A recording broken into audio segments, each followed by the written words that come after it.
If you just want a weekend build, this is the one to choose. This will be quite pleasurable and give you a super nice kit. Hello, this is BJ from Hearns Hobbies, and today I'm going to be looking inside one of these little kits. This is the Takom 1/35 scale Jagdtiger. So this is part of their Blitz range. Now the idea of the Blitz range is it's an easier build, so Blitz being faster, because some of these particular kits have got interior details as well, and with the interior details it makes it a really big project. So Blitz is great because it still has all the really fine exterior detail that's all around the tank, but it just omits all the interior of some of the others. So complexity is lower, and really it's a weekend build, so you can put in a few days of work. There's a good chance you get it finished in one weekend if you finish from start to finish without any interruptions, but if you just put it to another weekend, so across a couple of weeks, you can have a finished, really nice project. So with that in mind, let's have a closer look inside.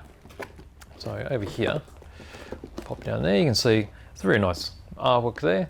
You can see the Blitz series in this corner here. Usually with a full interior kit, you would have a much thicker box, of course.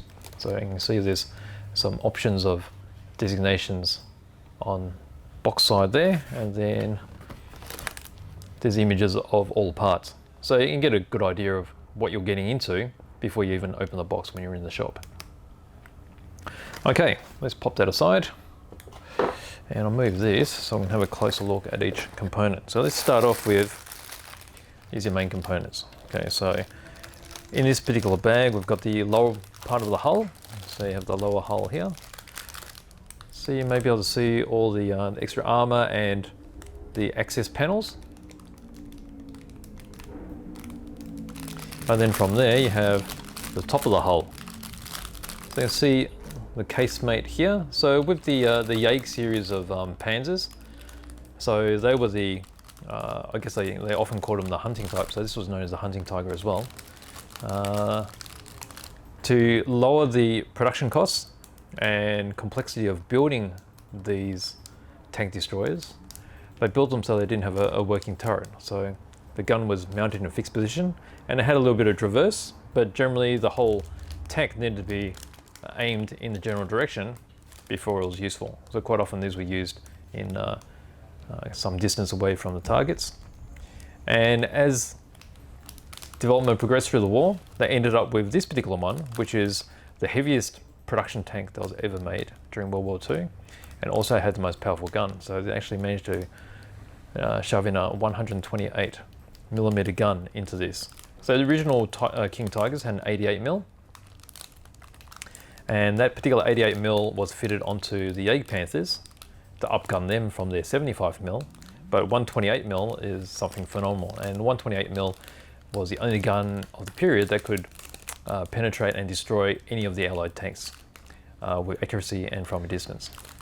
So that's the basic ideas of this particular tank. Now, this is quite late in the war, so hence that was the biggest caliber they used, and also they used it on one of their later chassis. So this is a King Tiger chassis. It is slightly lengthened from the original King Tiger, and they've added a few different bits and pieces, but most of the running gear was the same, so hence why in real life these particular tanks weren't the most reliable. They had issues with the extra weight and also reliability of the gearboxes, because they were being pushed much harder than they were originally designed for. Also the engine itself, the engine never changed, so it still has the same power trying to push extra weight. Okay, but we can see out of here, so you've got really nice detail. This is all molded in one piece, so your casemate front and back will be separate, which makes sense because the mold comes down this way, and to get all these details, it's better to have them molded flat like this and then attached later. Okay, so that's really good. Let's pop that aside. All right, I might have a look at these things here. So Takom and I think a couple of other brands have developed these templates to use for the tracks. Now these are very clever because it's actually strapped together. There's one for the left and one for the right. If I undo these, you'll notice the shape of them. Okay, so there's the shape of the track itself with the natural droop across here. Then you also see a series of holes. So these holes are for aligning the the swing arms on the suspension. Because quite often it's very hard to get all those swing arms all lined up straight. And when you glue it all together, you put it onto the surface, a flat surface, they'll be all wonky. So most of the time you don't want that.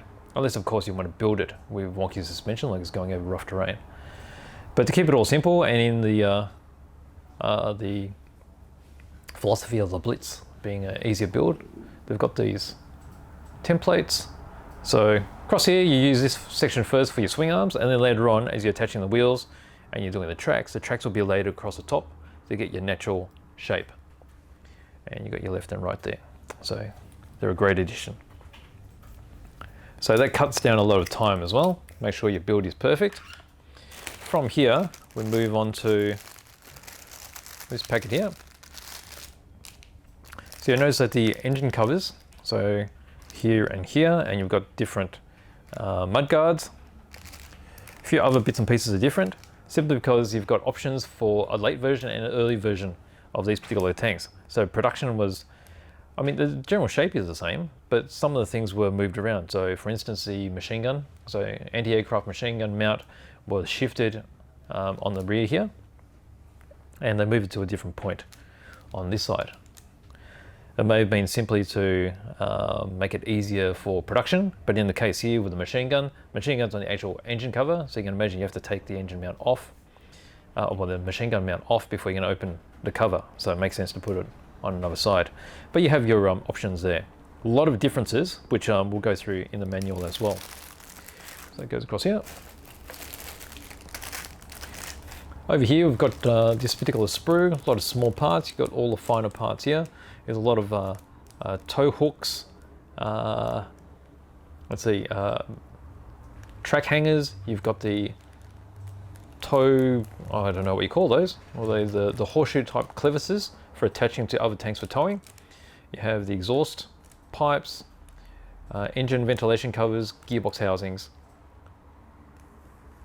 various armored settings here. And then over here we have the periscopes for the cupola and other things that look like track hooks as well. Very, very small parts.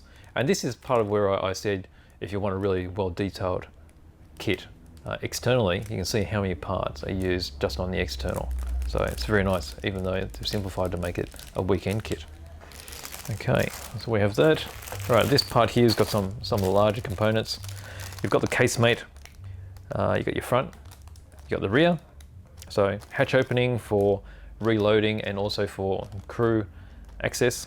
Here you have the mantlet, or where the gun's going to be. You have the rear of the hull here. So this particular part here is also quite different in setup with a late or early version, and it's mainly with the components and where they were fit.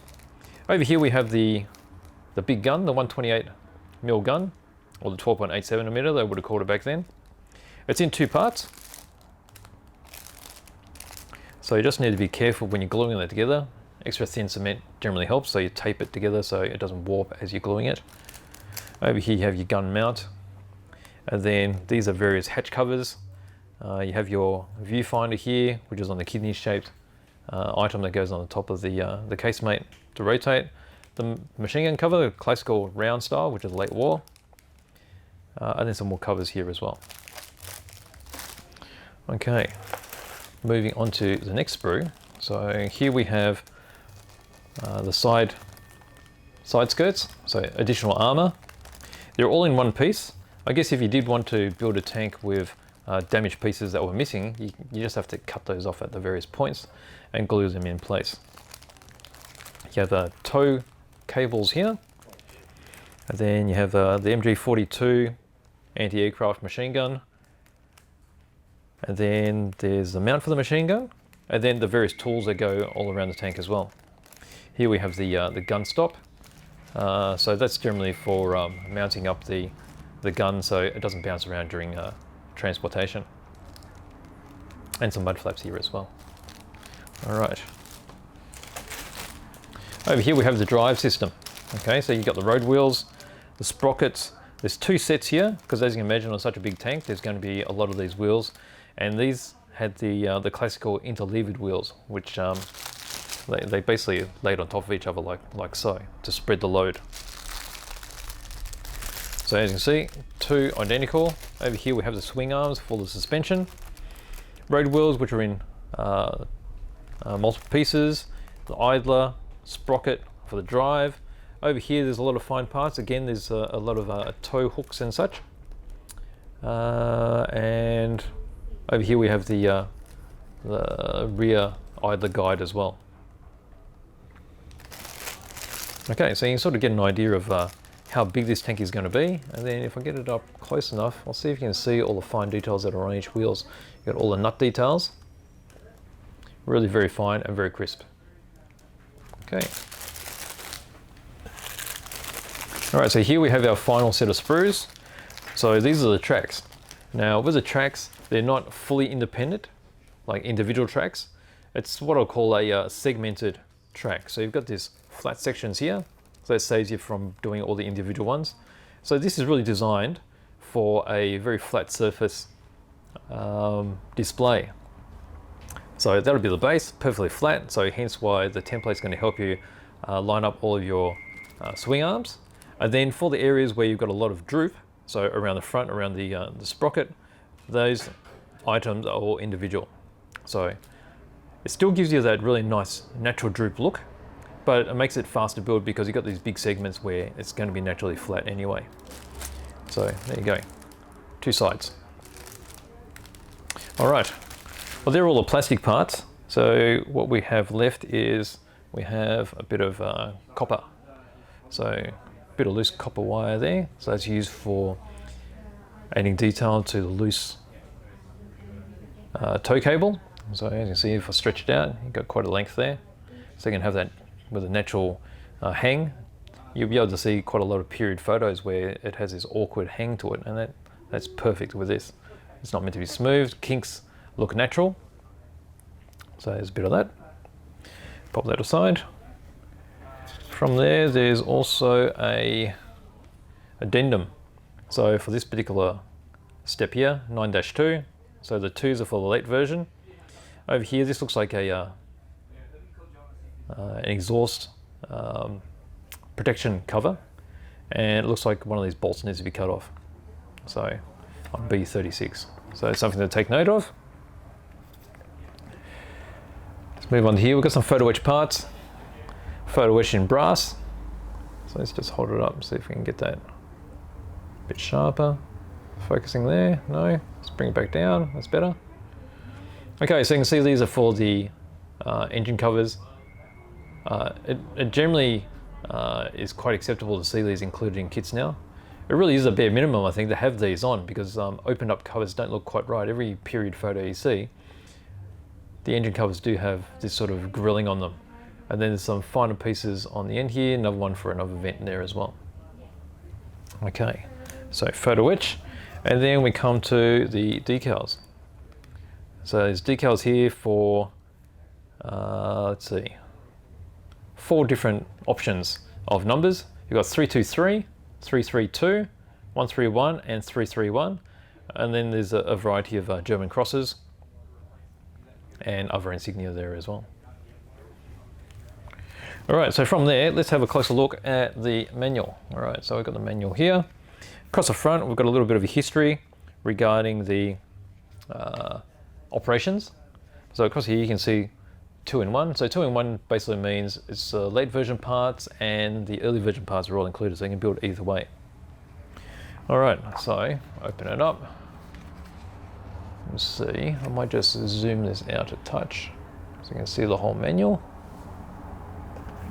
All right, on this side, we've got the basics of how you apply decals and removing photo etch. Have some colors here.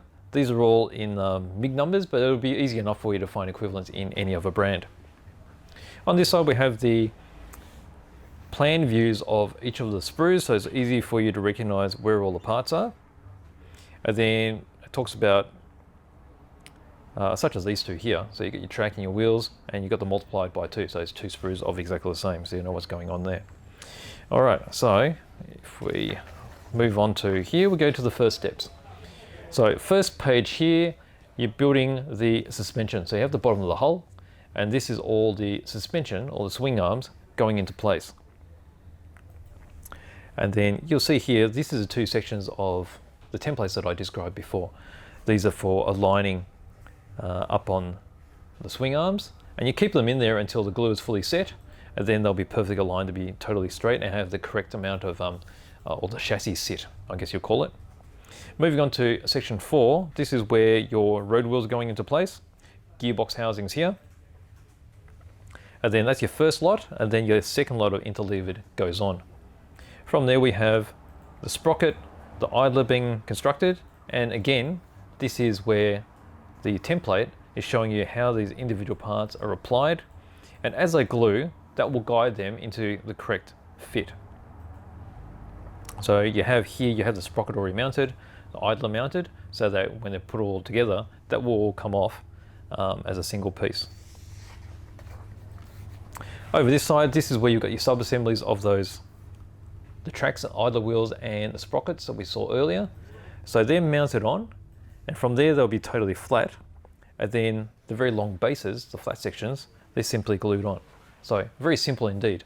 A little bit of cleaning up with those individual track pieces, but because you've got those larger bits and also the template, makes it a lot easier. And that's what they should look like from either side. So from here, this is the point where you choose whether you want your early version. So the -1s is your early version, and then over here, your -2s is for your late version. So make sure you pay attention, because you'll need to follow these as you go this way. So all the components are very similar. So on this one, you have the jack for lifting, and the jack was omitted for the later one. So the later one doesn't have a jack, but it does have an additional towing hook.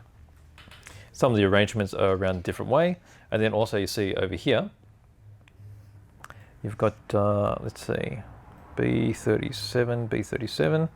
Okay, and that's where the addendum is talking about cutting certain parts off, because you need to make room for that additional tow hook right there. Okay, again, so we've got the back section here. So you've built that up as the early version or late version, just where the tools are. Over here, we've got, again, you need to pay attention to the -1 or the -2. -1 uses, looks like this with the jack, and version 2 is this configuration without the jack, but with this towing hook. So these mud flaps are going on, they're identical, just so you know exactly where you're going. Okay, again, you've got your split section here. This is where all the tools are being laid out, so there's slight differences in that. There's also additional mounts for the spare tracks. So there was 2 rows of spare tracks on the earlier version, 3 sets on the later one. So that's basically for allowing for additional tracks too, in case the tracks broke, but it was more so for additional armor on the side. Okay, so over here we've got applying more of the tools. You've got your tow cables going on. Again, you've got early version, late version. You'll see the extra additional set of tracks on the casemate on this side. And then the only other differences I can see, there's not really many differences actually. This one I think has an additional set of handles on these particular hatches. So very small differences like so. Over here we have the gun travel lock. So gun travel lock, from what I can tell, is slightly different in shape. Okay, so early version, later version, looks like it's been reinforced in a later version. This particular viewing point for the loader, that is the same on both.